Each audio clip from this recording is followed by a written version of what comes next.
The letter arrived on a Tuesday, the kind of ordinary day that never expects to be remembered. It lay among bills and advertisements, plain white, unmarked, except for my name written in ink that looked uncomfortably old. No stamp, no return address.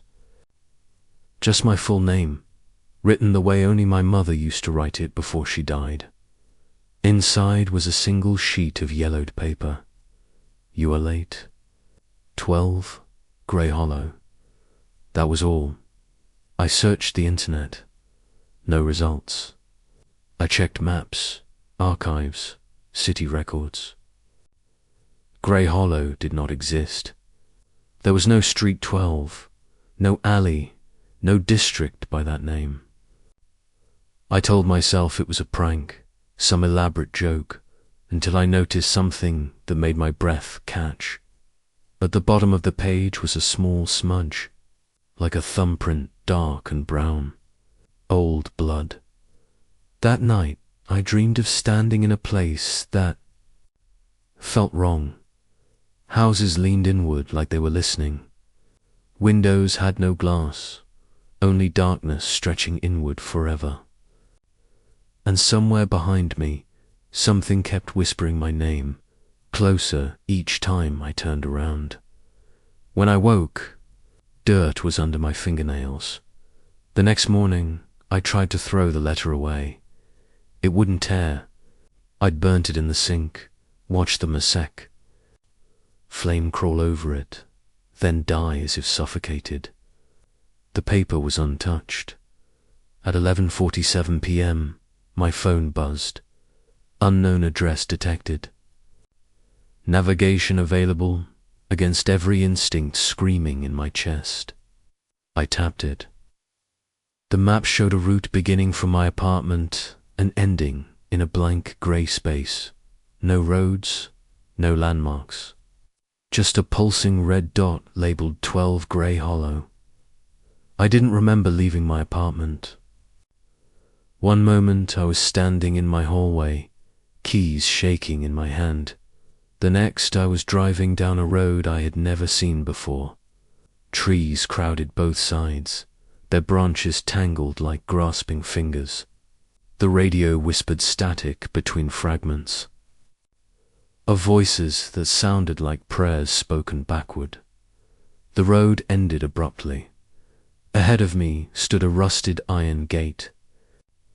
Behind it, a neighborhood that didn't belong anywhere in the world I knew.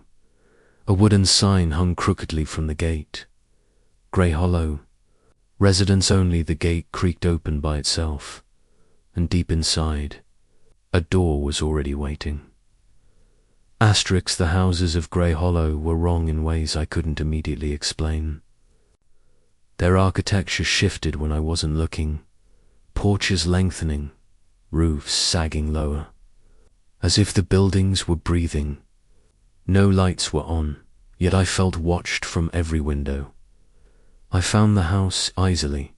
12 Grey Hollows stood at the end of the street, its front door wide open. Inside was warm, smelling faintly of dust and something sweetly rotten.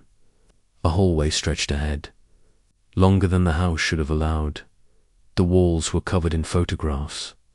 Not strangers. Me, photos. Of moments I never remembered being photographed sleeping, crying in the shower, standing at my mother's grave. As I walked, the pictures grew older, grainier, showing me as a child, then a toddler, then an infant in unfamiliar arms. A voice drifted from deeper inside. You finally came home. The living room was furnished exactly like my childhood home. Same couch, same coffee table, same cracked mirror my mother used to scold me for staring into too long. Someone sat in her old chair. She looked like my mother, but her eyes were wrong too deep, too patient, like wells that had never known light. You left, she said softly. You weren't supposed to. I backed away, my heel hitting something solid. I looked down, another letter. Room upstairs. First door. The house shuddered, walls groaning as if offended by my hesitation. The hallway behind me stretched farther, sealing off the exit. Upstairs. The first door stood open. Inside was my bedroom, not as it was now, but as it would be if I had never grown up. Toys lay scattered, half melted, their faces warped into silent screams. The bed was too small for me, yet something beneath the blanket shifted. Breathing. A mirror hung on the wall. My reflection smiled before I did. You took my place, it said. I've been waiting for you to switch back. The floor dropped away. Asterisk. I fell into darkness and landed hard. The air knocked from my lungs. When I stood, I wasn't in the house anymore. I was standing in the street again, but now it was crowded. People filled Grey Hollow. They walked slowly, aimlessly, their faces blurred like unfinished paintings. Some wore hospital gowns, others business suits, pajamas, uniforms. All of them carried letters, like the one I had received. An old man grabbed my arm. His skin felt thin, papery. Did you get lost too? He whispered. Before I could answer, his face folded inward, collapsing like wet paper, leaving nothing but a screaming hole. The others didn't react. A bell rang, deep and metallic. Every resident turned toward the house at the end of the street. 12 Grey Hollow. The door opened wider than before, impossibly wide, revealing a darkness that moved. A voice boomed from inside. Addresses must be occupied. Memories flooded me, things I had buried deep. The imaginary friend I blamed for my childhood nightmares. The shadow that stood in the corner of my room every night, waiting patiently. The promise I made without understanding it. I'll stay if you'll let me go. I had grown up. It hadn't. Grey Hollow wasn't a place. It was an agreement. A holding space for things that needed names, needed homes, needed someone to remember them. And now it was empty. Hands grabbed me from behind, pushing me forward.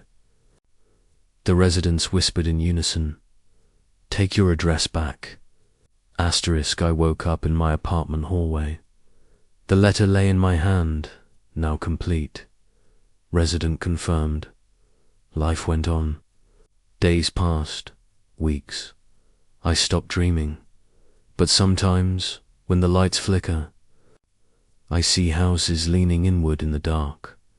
When I check my mail, there's always an extra envelope, blank, waiting. No return address, no street name, just a number, 12, and somewhere far away.